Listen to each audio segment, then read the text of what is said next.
ಶ್ರೀರಾಮಕೃಷ್ಣ ವಚನವೇದ ವಿವಿಧ ಭಕ್ತರೊಡನೆ. ಶ್ರೀರಾಮಕೃಷ್ಣರು: ಇಂದು ನಾರಾಯಣನನ್ನು ನೋಡಿದೆ ಮಾಸ್ಟರ್. ಹೌದು, ನಾನೂ ನೋಡಿದೆ. ಆತನ ಕಣ್ಣು ಒದ್ದೆಯಾಗಿದ್ದಿತು. ಆತನ ಮುಖ ನೋಡಿ ನನಗೆ ಅಳುವಂತೆ ಆಯಿತು. ಶ್ರೀರಾಮಕೃಷ್ಣರು: ಆತನನ್ನು ನೋಡಿದರೆ ನನ್ನಲ್ಲಿ ವಾತ್ಸಲ್ಯ ಭಾವ ಹುಟ್ಟುತ್ತದೆ. ಇಲ್ಲಿಗೆ ಬರುತ್ತಾನಲ್ಲ ಅಂತ ಆತನನ್ನು ಮನೆಯಲ್ಲಿ ಚೆಚ್ಚುತ್ತಾರೆ. ಆತನನ್ನು ರಕ್ಷಿಸುವವರು ಅಲ್ಲಿ ಯಾರೂ ಇಲ್ಲ. ಮಾಸ್ಟರ್ ನಗುತ್ತಾ: ಅಂದು ಆತ ಹರಿಪದನ ಮನೆಯಲ್ಲಿ ಪುಸ್ತಕ ಇಟ್ಟು ಇಲ್ಲಿಗೆ ಓಡಿ ಬಂದ. ಶ್ರೀರಾಮಕೃಷ್ಣರು: ಹಾಗೆ ಮಾಡಿದ್ದು ಸರಿಯಲ್ಲ. ಪರಮಹಂಸರು ಸ್ವಲ್ಪ ಹೊತ್ತು ಸುಮ್ಮನೆ ಕುಳಿತಿದ್ದು ಮತ್ತೆ ಮಾತನಾಡಲು ಆರಂಭಿಸಿದರು. ಶ್ರೀರಾಮಕೃಷ್ಣರು: ನೋಡು, ಆತನಲ್ಲಿ ವಿಶೇಷ ಶಕ್ತಿ ಇದೆ, ವಿಶೇಷ ಸತ್ವವಿದೆ. ಅದು ಹಾಗಿಲ್ಲದೇ ಇದ್ದರೆ ನಾನು ಕೀರ್ತನೆ ಕೇಳುತ್ತಿದ್ದರೂ ನನ್ನನ್ನು ಆತ ಆಕರ್ಷಿಸಲು ಸಾಧ್ಯವಾಗುತ್ತಿತ್ತೆ. ನಾನು ಕೀರ್ತನೆ ಕೇಳುವುದನ್ನು ಬಿಟ್ಟು ಕೊಠಡಿಗೆ ಬರಬೇಕಾಗಿ ಬಂದುಬಿಟ್ಟಿತು. ಕೀರ್ತನೆಯನ್ನು ಬಿಟ್ಟು ಬರೋದು ಇದು ಎಂದಿಗೂ ಹಿಂದೆ ನಡೆದುದಲ್ಲ. ಪರಮಹಂಸರು ಮತ್ತೆ ಮೌನವಾಗಿ ಕುಳಿತರು. ಸ್ವಲ್ಪ ಹೊತ್ತಾದ ನಂತರ ಮತ್ತೆ ಮಾತನಾಡಲು ಆರಂಭಿಸಿದರು. ಶ್ರೀರಾಮಕೃಷ್ಣರು: ಒಮ್ಮೆ ಭಾವಾವಸ್ಥೆಯಲ್ಲಿ ಆತನನ್ನು ಹೇಗಿದ್ದೀಯೇ ಅಂತ ಕೇಳಿದೆ. ಆತ ಒಂದೇ ಮಾತಿನಲ್ಲಿ ಉತ್ತರವಿತ್ತ: ನಾನು ಆನಂದದಿಂದ ಇದ್ದೇನೆ ಅಂತ. ಮಣಿಗೆ: ನೀನು ಏನನ್ನಾದರೂ ಕಿಂಚಿತ್ ಆಗಾಗ ಕೊಂಡುಕೊಂಡು ಬಂದು ಆತನಿಗೆ ತಿನ್ನಿಸು, ವಾತ್ಸಲ್ಯ ಭಾವದಿಂದ ತಿನ್ನಿಸು. ಪರಮಹಂಸರು ತೇಜಚಂದ್ರನ ಮಾತು ಎತ್ತಿದರು. ಶ್ರೀರಾಮಕೃಷ್ಣರು ಮಣಿಗೆ: ನನ್ನ ವಿಷಯವಾಗಿ ಆತ ಏನು ಹೇಳುತ್ತಾನೆ ಎಂಬುದನ್ನು ಆತನಿಗೆ ಒಮ್ಮೆ ಕೇಳಿ ನೋಡು. ಜ್ಞಾನಿ ಎನ್ನುತ್ತಾನೋ ಅಥವಾ ಬೇರೆ ಏನಾದರೂ ಹೇಳುತ್ತಾನೋ? ಆತ ಅತ್ಯಂತ ಮಿತಭಾಷಿ ಅಂತ ಕೇಳಿದ್ದೇನೆ. ಗೋಪಾಲನಿಗೆ: ನೋಡು, ತೇಜಚಂದ್ರನಿಗೆ ಶನಿವಾರ ಮತ್ತು ಮಂಗಳವಾರ ಇಲ್ಲಿಗೆ ಬರುವಂತೆ ಹೇಳು. ಮಣಿಗೆ: ಒಳ್ಳೆಯದು. ಒಮ್ಮೆ ನಾನು ಸ್ಕೂಲಿಗೆ ಬಂದು ನೋಡಿದರೆ ಪರಮಹಂಸರು ನಾರಾಯಣನನ್ನು ನೋಡಲು ಸ್ಕೂಲಿಗೇ ಬರಲು ಇಚ್ಛಿಸಿದ್ದಾರಲ್ಲ, ಆಶ್ಚರ್ಯ ಅಂತ ಮಾಸ್ಟರ್ ಭಾವಿಸಿದ. ಆತ ಪರಮಹಂಸರಿಗೆ ಹೇಳಿದ: ನೀವು ಬಂದು ನಮ್ಮ ಮನೆಯಲ್ಲಿ ಕುಳಿತುಕೊಂಡಿದ್ದರೆ ಸಾಕು ಅಂತ. ಶ್ರೀರಾಮಕೃಷ್ಣರು: ಅದಕ್ಕಲ್ಲ, ಬೇರೊಂದು ಉದ್ದೇಶವಿದೆ. ಅದು ಏನು ಎಂಬುದು ಗೊತ್ತೇ? ಬೇರೆ ಯಾರಾದರೂ ಒಳ್ಳೆ ಪ್ರವೃತ್ತಿಯುಳ್ಳ ಹುಡುಗರು ಇದ್ದಾರೆಯೇ ಎಂಬುದನ್ನು ಒಮ್ಮೆ ನೋಡಲೋಸುಗ. ಮಾಸ್ಟರ್: ಅವಶ್ಯಕವಾಗಿ ಬನ್ನಿ. ಬೇರೆಯವರು ಸ್ಕೂಲು ನೋಡುವುದಕ್ಕೆ ಅಲ್ಲಿಗೆ ಬರುತ್ತಾರೆ. ಹಾಗೆ ನೀವೂ ಅಲ್ಲಿಗೆ ಬಂದರಾಯಿತು. ಪರಮಹಂಸರು ಹುಕ್ಕ ಸೇದುತ್ತಿದ್ದಾರೆ. ಮಣಿ ಮತ್ತು ಗೋಪಾಲ ತಮ್ಮ ರಾತ್ರಿ ಊಟವನ್ನು ಮುಗಿಸಿದರು. ಇವರಿಬ್ಬರು ವಾದ್ಯಶಾಲೆಯಲ್ಲಿ ಮಲಗಿಕೊಳ್ಳಲು ಯೋಚಿಸಿದ್ದಾರೆ. ಮಣಿ ಮತ್ತೆ ಶ್ರೀರಾಮಕೃಷ್ಣರ ಹತ್ತಿರ ಫುಟ್ರಗ್ಗಿನ ಮೇಲೆ ಕುಳಿತುಕೊಂಡ. ಶ್ರೀರಾಮಕೃಷ್ಣರು ಮಣಿಗೆ: ವಾದ್ಯಶಾಲೆಯಲ್ಲಿ ಕೆಲವು ಮಡಿಕೆ ಕುಡಿಕೆಗಳಿರಬಹುದು. ಇಲ್ಲೇ ಈ ಕೊಠಡಿಯಲ್ಲೇ ಏಕೆ ಮಲಗಬಾರದು? ಮಣಿ: ಆಗಲಿ, ಬಹಳ ಆನಂದ. ರಾತ್ರಿ 10-11 ಆಯಿತು. ಪರಮಹಂಸರು ತಮ್ಮ ಚಿಕ್ಕ ಮಂಚದ ಮೇಲೆ ದಿಂಬನ್ನು ಒರಗಿ ಮಲಗಿಕೊಂಡು ವಿಶ್ರಾಂತಿ ಪಡೆಯುತ್ತಿದ್ದಾರೆ. ಮಣಿ ನೆಲದ ಮೇಲೆ ಕುಳಿತುಕೊಂಡಿದ್ದಾನೆ. ಪರಮಹಂಸರು ಅವನೊಡನೆ ಮಾತುಕತೆಯಾಡುತ್ತಿದ್ದಾರೆ. ಗೋಡೆಯ ಹತ್ತಿರವಿದ್ದ ಒಂದು ಪೀಠದ ಮೇಲೆ ದೀಪ ಉರಿಯುತ್ತಿದೆ. ಪರಮಹಂಸರು ಅಹೇತುಕ ಕೃಪಾ ಸಿಂಧು ಮಣಿಯಿಂದ ಸೇವೆ ಸಲ್ಲಿಸಿಕೊಳ್ಳಲಿದ್ದಾರೆ. ಶ್ರೀರಾಮಕೃಷ್ಣರು: ಇಲ್ಲಿ ನೋಡು, ನನ್ನ ಪಾದಗಳು ಸ್ವಲ್ಪ ನೋಯುತ್ತಿವೆ. ಅವನ್ನು ಸ್ವಲ್ಪ ಮೆದುವಾಗಿ ಸವರು. ಮಣಿ ಆ ಚಿಕ್ಕ ಮಂಚದ ಮೇಲೆ ಪರಮಹಂಸರ ಪಾದಗಳ ಹತ್ತಿರ ಕುಳಿತು ಅವರ ಪಾದಗಳನ್ನು ತನ್ನ ತೊಡೆಯ ಮೇಲೆ ಇಟ್ಟುಕೊಂಡು ಅವುಗಳ ಮೇಲೆ ಮೃದುವಾಗಿ ಕೈ ಆಡಿಸುತ್ತಿದ್ದಾನೆ. ಪರಮಹಂಸರು ಆಗಾಗ ಆತನಿಗೆ ಪ್ರಶ್ನೆ ಹಾಕುತ್ತಿದ್ದಾರೆ. ಶ್ರೀರಾಮಕೃಷ್ಣರು ನಗುತ್ತಾ: ಇಂದಿನ ಮಾತುಕತೆ ಹೇಗೆ ಇತ್ತು? ಮಣಿ: ಬಹಳ ಚೆನ್ನಾಗಿ ಇತ್ತು. ಶ್ರೀರಾಮಕೃಷ್ಣರು ನಗುತ್ತಾ: ಅಕ್ಬರ್ ಬಾದಶಾಹನ ವಿಷಯ ಹೇಗೆ ಹಿಡಿಸಿತು? ಮಣಿ: ಬಹಳ ಚೆನ್ನಾಗಿತ್ತು. ಶ್ರೀರಾಮಕೃಷ್ಣರು: ಅದನ್ನು ನೀನು ಮತ್ತೆ ಹೇಳು ನೋಡೋಣ. ಮಣಿ: ಒಬ್ಬ ಫಕೀರ ಅಕ್ಬರ್ ಬಾದಶಾಹನನ್ನು ಕಾಣಲು ಬಂದ. ಆಗ ಅಕ್ಬರ್ ನಮಾಜು ಮಾಡುತ್ತಿದ್ದ. ನಮಾಜು ಮಾಡುತ್ತಾ ಅಕ್ಬರ್ ಭಗವಂತನನ್ನು ಧನಕನಕಾದಿ ದೌಲತ್ತುಗಳಿಗಾಗಿ ಬೇಡುತ್ತಿದ್ದುದನ್ನು ನೋಡಿ ಫಕೀರ ಆ ಕೊಠಡಿಯಿಂದ ಯಾವ ಸದ್ದನ್ನೂ ಮಾಡದೆ ಎದ್ದು ಬರುವುದರಲ್ಲಿದ್ದ. ನಮಾಜು ಮುಗಿಸಿಕೊಂಡು ಬಂದ ನಂತರ ಅಕ್ಬರ್ ಆತನನ್ನು ತಾವು ಏಕೆ ಎದ್ದು ಹೋಗುತ್ತಿದ್ದೀರಿ ಎಂದು ಕೇಳಲಾಗಿ ಆತ ಹೇಳಿದ, ಭಿಕ್ಷೆ ಬೇಡಬೇಕಾದರೆ ಭಿಕಾರಿಯಿಂದ ಏಕೆ ಭಿಕ್ಷೆ ಬೇಡಲಿ ಅಂತ. ಶ್ರೀರಾಮಕೃಷ್ಣರು, ಇನ್ನೇನು ಮಾತುಕತೆ ನಡೆಯಿತು? ಮಣಿ, ಸಂಚಯ ಮಾಡುವುದರ ವಿಷಯವಾಗಿ ಬಹಳ ಚೆನ್ನಾಗಿ ಮಾತನಾಡಿದಿರಿ. ಶ್ರೀರಾಮಕೃಷ್ಣರು ನಗುತ್ತಾ, ಅದರ ವಿಷಯವಾಗಿ ಏನೇನು ಹೇಳಿದೆ?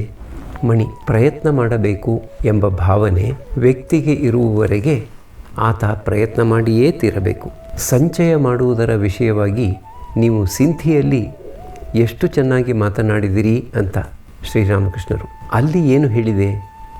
ಮಣಿ, ಯಾರು ಭಗವಂತನನ್ನು ಸಂಪೂರ್ಣವಾಗಿ ಆಶ್ರಯಿಸಿರುವನೋ ಆತನ ಇಡೀ ಭಾರವನ್ನು ಭಗವಂತ ಹೊತ್ತುಕೊಳ್ಳುತ್ತಾನೆ. ಇದು ಮೈನರ್ ಹುಡುಗನ ಇಡೀ ಭಾರವನ್ನು ಒಬ್ಬ ಪಾಲಕ ಹೊತ್ತುಕೊಳ್ಳುವ ಹಾಗೆ. ಇನ್ನೊಂದು ವಿಷಯ ಹೇಳಿದಿರಿ. ಔತಣದ ಮನೆಗೆ ಹೋಗಿ ಚಿಕ್ಕ ಮಗು ತಾನಾಗಿಯೇ ಊಟದ ಪಂಕ್ತಿಯಲ್ಲಿ ಒಂದು ಜಾಗವನ್ನು ಹಿಡಿದು ಕುಳಿತುಕೊಳ್ಳಲಾರದು. ಬೇರೆ ಯಾರಾದರೂ ಅದನ್ನು ಕರೆದುಕೊಂಡು ಹೋಗಿ ಪಂಕ್ತಿಯಲ್ಲಿ ಕೂರಿಸುತ್ತಾರೆ.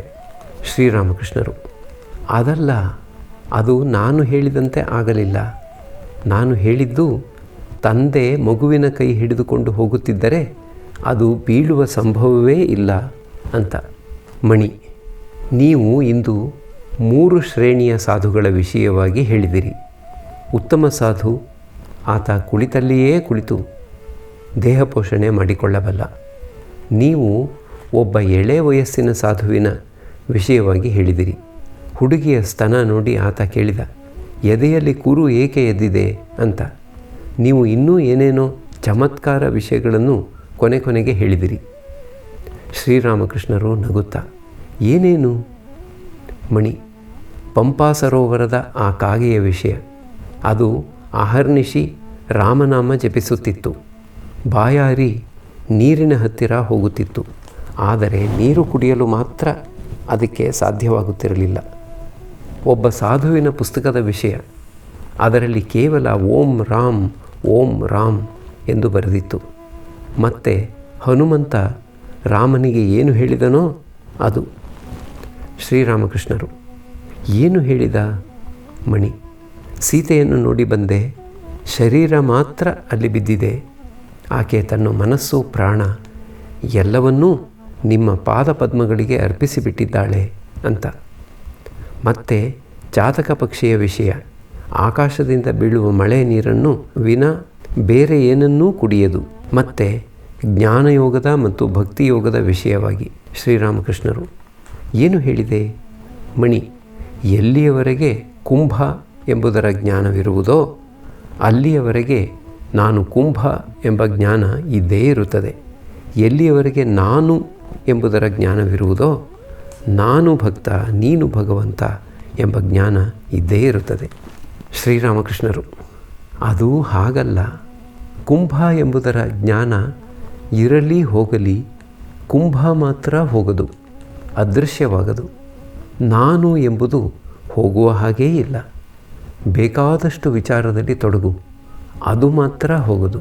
ಮಣಿ ಒಂದು ಸ್ವಲ್ಪ ಹೊತ್ತು ಸುಮ್ಮನೆ ಕುಳಿತಿದ್ದು ಮತ್ತೆ ಹೇಳಲಾರಂಭಿಸಿದ. ಮಣಿ, ಅಂದು ನೀವು ಕಾಳಿ ದೇವಾಲಯದಲ್ಲಿ ಈಶಾನ ಮುಖರ್ಜಿಯೊಡನೆ ಮಾತನಾಡಿದಿರಿ. ಅದೊಂದು ನಮ್ಮ ದೊಡ್ಡ ಭಾಗ್ಯವೇ ಸರಿ. ಆಗ ನಾವು ಅಲ್ಲೇ ಇದ್ದೆವು, ಎಲ್ಲವನ್ನೂ ಕೇಳಿದೆವು. ಶ್ರೀರಾಮಕೃಷ್ಣರು ನಗುತ್ತಾ, ಹೌದು, ಏನೇನು ಮಾತನಾಡಿದೆ ಹೇಳು ನೋಡೋಣ. ಮಣಿ, ತಾವು ಹೇಳಿದಿರಿ ಕರ್ಮಕಾಂಡವು ಆದಿಕಾಂಡ, ಮೊದಲನೇ ಹಂತ ಅಂತ. ಮತ್ತೆ ಹೇಳಿದಿರಿ, ನಾನು ಒಮ್ಮೆ ಶಂಭು ಮಲ್ಲಿಕನಿಗೆ ಕೇಳಿದೆ, ಭಗವಂತ ನಿನ್ನ ಎದುರಿಗೆ ಬಂದರೆ ಆತನನ್ನು ಹಾಸ್ಪಿಟಲ್ ಡಿಸ್ಪೆನ್ಸರಿಗಳಿಗಾಗಿ ಪ್ರಾರ್ಥನೆ ಮಾಡಿಕೊಳ್ಳುತ್ತೀಯಾ? ಇನ್ನೊಂದು ವಿಷಯ ಹೇಳಿದಿರಿ, ಎಲ್ಲಿಯವರೆಗೆ ವ್ಯಕ್ತಿಗೆ ಕರ್ಮದಲ್ಲಿ ಆಸಕ್ತಿ ನೆಲೆಸಿರುವುದೋ ಅಲ್ಲಿಯವರೆಗೆ ಆತನಿಗೆ ಭಗವಂತ ತನ್ನ ದರ್ಶನವನ್ನು ಕೊಡಲಲ್ಲ. ನೀವು ಅದೇ ವಿಷಯವನ್ನು ಕೇಶವಸೇನನಿಗೆ ಹೇಳಿದ್ದೀರಿ. ಶ್ರೀರಾಮಕೃಷ್ಣರು: ಯಾವುದನ್ನು ಹೇಳಿದ್ದೆ ಮಣಿ? ಎಲ್ಲಿಯವರೆಗೆ ಮಗು ಗಿಲಕೆ ಹೊಡೆದು ಎಲ್ಲವನ್ನೂ ಮರೆಯುವುದೋ ಅಲ್ಲಿಯವರೆಗೆ ತಾಯಿ ಅಡುಗೆ ಮುಂತಾದ ಕೆಲಸದಲ್ಲಿ ತೊಡಗಿರುತ್ತಾಳೆ. ಗಿಲಕೆ ಬಿಸಾಡಿ ಯಾವಾಗ ಮಗು ಚೀತ್ಕಾರ ಮಾಡುತ್ತದೆಯೋ ಆಗ ತಾಯಿ ಒಲೆ ಮೇಲೆ ಇದ್ದ ಅನ್ನದ ತಪ್ಪಲೆ ಕೆಳಗೆ ಇಳಿಸಿ ಮಗುವಿನ ಹತ್ತಿರ ಓಡಿ ಬರುತ್ತಾಳೆ. ಅಂದು ಇನ್ನೊಂದು ವಿಷಯ ಹೇಳಿದಿರಿ. ಲಕ್ಷ್ಮಣ ರಾಮನನ್ನು ಕೇಳಿದ, ಭಗವಂತನನ್ನು ಎಲ್ಲಿ ದರ್ಶನ ಮಾಡಬಹುದು? ರಾಮ ಆ ವಿಷಯವಾಗಿ ಬಹಳವಾಗಿ ವಿವರಿಸಿ ಕೊನೆಗೆ ಹೇಳಿದ, ತಮ್ಮ, ಯಾವ ಮನುಷ್ಯನಲ್ಲಿ ನೀನು ಊರ್ಜಿತ ಭಕ್ತಿ ಉಂಟಾಗಿರುವುದನ್ನು ನೋಡುವೆಯೋ ಅದರಿಂದ ಆತ ನಗುತ್ತಾನೆ, ಅಳುತ್ತಾನೆ, ನರ್ತಿಸುತ್ತಾನೆ, ಪ್ರೇಮದಿಂದ ಉನ್ಮತ್ತನಾಗಿರುತ್ತಾನೆ. ಆತನಲ್ಲಿ ನಾನು ಇದ್ದೇನೆ ಎಂಬುದನ್ನು ತಿಳಿದುಕೋ. ಶ್ರೀರಾಮಕೃಷ್ಣರು: ಆಹಾ ಆಹಾ. ಶ್ರೀರಾಮಕೃಷ್ಣರು ಸ್ವಲ್ಪ ಹೊತ್ತು ಸುಮ್ಮನೆ ಕುಳಿತಿದ್ದರು. ಮಣಿ: ಅಂದು ನೀವು ಈಶಾನನಿಗೆ ಕೇವಲ ನಿವೃತ್ತಿ ವಿಷಯವಾಗಿ ಮಾತನಾಡಿದಿರಿ. ಅಂದಿನಿಂದ ನಮ್ಮಲ್ಲಿ ಅನೇಕರಿಗೆ ಸ್ವಲ್ಪ ಬುದ್ಧಿ ಬಂದಿದೆ. ನಮ್ಮ ಕರ್ಮಗಳನ್ನು ಕಡಿಮೆ ಮಾಡಿಕೊಳ್ಳುವುದರ ಕಡೆಗೆ ಮನಸ್ಸು ಓಡುತ್ತಿದೆ. ಅಂದು ಹೇಳಿದಿರಿ, ಲಂಕೆಯಲ್ಲಿ ರಾವಣ ಸತ್ತರೆ ಇಲ್ಲಿ ಬೇಹುಳ ಅತ್ತು ಅಳರೇ ಕಾಯಾದ. ಪರಮಹಂಸರು ಈ ಮಾತು ಕೇಳಿ ಗಹಗಹಿಸಿ ನಗುತ್ತಿದ್ದಾರೆ. ಮಣಿ ವಿನಯದಿಂದ: ಒಳ್ಳೆಯದು. ಕರ್ತವ್ಯ ಕರ್ಮಗಳ ಕೋಟಲೆ ಕಡಿಮೆ ಮಾಡಿಕೊಳ್ಳುವುದು ಒಳ್ಳೆಯದಲ್ಲವೇ? ಶ್ರೀರಾಮಕೃಷ್ಣರು: ನಿಜ. ಆದರೆ ಸಮ್ಮುಖದಲ್ಲಿ ಯಾರಾದರೂ ಕಾಣಿಸಿಕೊಂಡರೆ ಅದು ಬೇರೆ ವಿಷಯ. ಸಾಧುವೇ ಆಗಲಿ ದರಿದ್ರನೇ ಆಗಲಿ ಎದುರಿಗೆ ಕಾಣಿಸಿಕೊಂಡರೆ ಅವರ ಸೇವೆ ಮಾಡೋದು ಉಚಿತ. ಮಣಿ: ಅಂದು ಈಶಾನ ಮುಖರ್ಜಿಗೆ ಪರರಿಗೆ ಬೆಣ್ಣೆ ಹಚ್ಚೋ ವಿಷಯವಾಗಿ ಬಹಳ ಚೆನ್ನಾಗಿ ಹೇಳಿದಿರಿ. ಅವರನ್ನು ಹೆಣಗಳ ಮೇಲೆ ಕುಳಿತಿರುವ ರಣಹದ್ದುಗಳಿಗೆ ಹೋಲಿಸಿದಿರಿ. ಅದೇ ವಿಷಯವನ್ನು ತಾವು ಒಮ್ಮೆ ಪಂಡಿತ ಪದ್ಮಲೋಚನನಿಗೂ ಹೇಳಿದಿರಿ. ಶ್ರೀರಾಮಕೃಷ್ಣರು: ಆತನಿಗಲ್ಲ, ಉಲೋ ಎಂಬ ಸ್ಥಳದ ವಾಮನದಾಸನಿಗೆ. ಸ್ವಲ್ಪ ಹೊತ್ತು ಮಾತುಕತೆಗಳಾಡಿದ ನಂತರ ಮಣಿ ಮಂಚದಿಂದ ಕೆಳಕ್ಕೆ ಇಳಿದು ಅವರ ಹತ್ತಿರವೇ ನೆಲದ ಮೇಲೆ ಹಾಕಿದ್ದ ಫುಟ್ರಗ್ಗಿನ ಮೇಲೆ ಕುಳಿತುಕೊಂಡ. ಪರಮಹಂಸರಿಗೆ ನಿದ್ದೆ ಬರುತ್ತಿದೆ. ಅವರು ಮಣಿಗೆ ಹೇಳಿದರು, ನೀನು ಹೋಗಿ ಮಲಗು. ಗೋಪಾಲನಲ್ಲಿ ದಯವಿಟ್ಟು ಬಾಗಿಲನ್ನು ಮುಚ್ಚು. ಮಾರನೆಯ ದಿನ ಸೋಮವಾರ ಪರಮಹಂಸರು ಬಹಳ ಹೊತ್ತಿಗೆ ಮುಂಚೆ ಎದ್ದು ಎಂದಿನಂತೆ ಭಗವಂತನ ನಾಮಸ್ಮರಣೆ ಮಾಡುತ್ತಿದ್ದಾರೆ. ಆಗಾಗ ಗಂಗಾ ದರ್ಶನ ಮಾಡುತ್ತಿದ್ದಾರೆ. ಪ್ರಾತಃ ಕಾಲದ ಮಂಗಳಾರತಿ ಕಾಳಿ ಮತ್ತು ರಾಧಾಕಾಂತ ದೇವಾಲಯಗಳಲ್ಲಿ ಪ್ರಾರಂಭವಾಗಿದೆ. ಮಣಿ ರಾಮಕೃಷ್ಣರ ಕೊಠಡಿಯಲ್ಲಿ ನೆಲದ ಮೇಲೆ ಮಲಗಿ ರಾತ್ರಿಯನ್ನು ಕಳೆದನು. ಆತನೂ ಹಾಸಿಗೆಯಿಂದ ಎದ್ದು ವಿವಿಧ ದೇವಾಲಯಗಳ ಮಂಗಳಾರತಿಯನ್ನು ನೋಡುತ್ತಿದ್ದಾನೆ. ಪ್ರಾತರ್ವಿಧಿಗಳನ್ನೆಲ್ಲ ಮುಗಿಸಿಕೊಂಡು ಮಣಿ ಪರಮಹಂಸರ ಹತ್ತಿರ ಬಂದು ಕುಳಿತನು. ಪರಮಹಂಸರು ಈಗ ಸ್ನಾನ ಮಾಡಿದರು. ಸ್ನಾನವಾದ ನಂತರ ಕಾಳಿ ದೇವಾಲಯಕ್ಕೆ ಹೋಗುತ್ತಿದ್ದಾರೆ. ಮಣಿ ಅವರನ್ನು ಹಿಂಬಾಲಿಸುತ್ತಿದ್ದಾನೆ. ಅವರು ಮಣಿಗೆ ಕೊಠಡಿಗೆ ಬೀಗ ಹಾಕುವಂತೆ ಹೇಳಿದರು. ಕಾಳಿ ದೇವಾಲಯಕ್ಕೆ ಬಂದ ಪರಮಹಂಸರು ಅರ್ಚಕನ ಪೀಠದಲ್ಲಿ ಕುಳಿತು ಹೂವನ್ನು ತೆಗೆದು ಒಮ್ಮೊಮ್ಮೆ ತಮ್ಮ ತಲೆಯ ಮೇಲೂ ಒಮ್ಮೊಮ್ಮೆ ತಾಯ ಪಾದಪದ್ಮಗಳ ಮೇಲೂ ಇಡುತ್ತಿದ್ದಾರೆ. ಬಳಿಕ ಚಾಮರ ತೆಗೆದುಕೊಂಡು ದೇವಿಗೆ ಶೈತ್ಯೋಪಚಾರ ಮಾಡಿದರು. ತರುವಾಯ ತಮ್ಮ ಕೊಠಡಿಯ ಹತ್ತಿರ ಬಂದು ಅದನ್ನು ತೆರೆಯುವಂತೆ ಮಣಿಗೆ ಹೇಳಿದರು. ಕೊಠಡಿಯನ್ನು ಪ್ರವೇಶಿಸಿ ತಮ್ಮ ಚಿಕ್ಕ ಮಂಚದ ಮೇಲೆ ಕುಳಿತುಕೊಂಡರು. ಈಗ ಭಾವದಿಂದ ಮತ್ತರಾಗಿದ್ದಾರೆ. ಭಗವಂತನ ಹೆಸರು ಹೇಳುತ್ತಿದ್ದಾರೆ. ಮಣಿ ಒಬ್ಬನೇ ನೆಲದ ಮೇಲೆ ಕುಳಿತಿದ್ದಾನೆ. ಈಗ ಪರಮಹಂಸರು ಭಗವತಿಯ ಸಂಬಂಧವಾಗಿ ಹಾಡಲಾರಂಭಿಸಿದ್ದಾರೆ. ತಾಯಿ ದುರ್ಗೆಯ ನಿಜವನರಿಯುವ ಧೀರರಾರೋ ಜಗದೊಳು, ಆರು ದರುಶನ ವೇದಶಾಸ್ತ್ರ ಪುರಾಣವರಿಯದು ಅವಳನ್ನು. ಮತ್ತೆ ಹಾಡಿದರು. ತಾಯಿ ಕಾಳಿಯ ಉನ್ಮತ್ತ ಲೀಲೆ ಈ ಸೃಷ್ಟಿ, ಮೂಲೋಕಗಳು ಅವಳ ಮಾಯೆಯಲ್ಲಿ ಮರುಳು. ಮತ್ತೆ ಹಾಡಿದರು. ತಿಳಿಯಬಲ್ಲರಾರು ತಾಯಿ ಓ ಅನಂತ ರೂಪಿಣಿ. ಮತ್ತೆ ಹಾಡಿದರು. ತ್ವರಿತದಿಂದ ಕಡೆ ಹಾಯಿಸು, ಮೃತ್ಯು ಭಯದಿ ತಲ್ಲಣಿಸುತ್ತ ಸಾಯುತ್ತಿರುವ ನನ್ನನು. ಮಣಿ ತನ್ನೊಳಗೆ ತಾನೇ ಅಂದುಕೊಂಡ, ಪರಮಹಂಸರು ಈ ಹಾಡು ಹಾಡುವುದಾದರೆ, ಏನಾದರೂ ನೀನು ನನ್ನ ವಂಚಿಸಲಾರೆ ಇನ್ನು ಮುಂದೆ, ನಿನ್ನರುಣ ಪಾದಪದ್ಮಗಳ ನಾನಿಂದು ಕಂಡೆ. ಏನಾಶ್ಚರ್ಯ, ಮಣಿ ಹಾಗೆ ಭಾವಿಸುವುದೇ ತಡ. ಪರಮಹಂಸರು ಅದೇ ಹಾಡನ್ನು ಹಾಡಲಾರಂಭಿಸಿದ್ದಾರೆ. ಕೆಲವು ನಿಮಿಷಗಳಾದ ನಂತರ ಅವರು ಮಣಿಯನ್ನು ಕೇಳುತ್ತಿದ್ದಾರೆ. ನನ್ನ ಈಗಿನ ಅವಸ್ಥೆ ಎಂಥದು ಎಂಬುದು ನಿನಗೆ ಗೊತ್ತಾಗುತ್ತದೆಯೇ? ಮಣಿ ನಗುತ್ತ, ಈಗ ತಮ್ಮದು ಸಹಜಾವಸ್ಥೆ.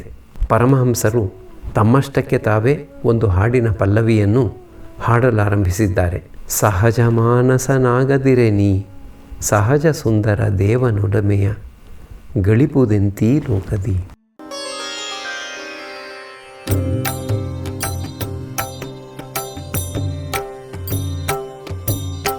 ಶ್ರೀರಾಮ ಕೃಷ್ಣ ಮಂಗಲಕಾರಿ, ಶ್ರೀರಾಮ ಕೃಷ್ಣ ಮಂಗಲಕಾರಿ, ಶ್ರೀರಾಮ ಕೃಷ್ಣ ಮಂಗಲಕಾರಿ, ಶ್ರೀರಾಮ ಕೃಷ್ಣ ಮಂಗಲಕಾರಿ. ನಮೋ ನಾರಾಯಣ ಭವದುಃಖಹಾರಿ.